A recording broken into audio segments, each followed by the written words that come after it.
नाज़रीन अव्हांखे अहम ख़बर ॾींदा हलूं त ठरी मीरवा वेझो मिहाड़ नेशनल हाईवे ते वेन ऐं मज़दा में टक्कर सबबि पीउ ऐं पुटु थॾे ते फोत थी विया। औरतुनि समेत 13 मुसाफ़िर ज़ख़्मी थी पिया।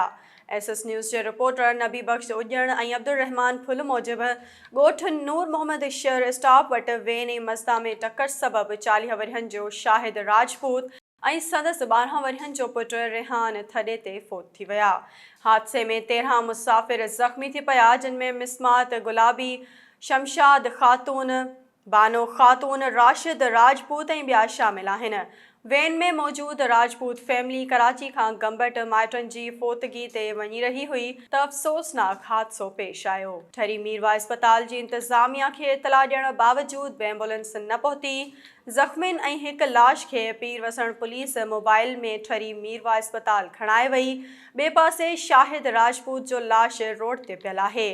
वारसनि खे इतला मिलण खां पोइ ज़ख़्मियुनि ऐं फोतनि जे घरनि में कोरहाम मची वियो।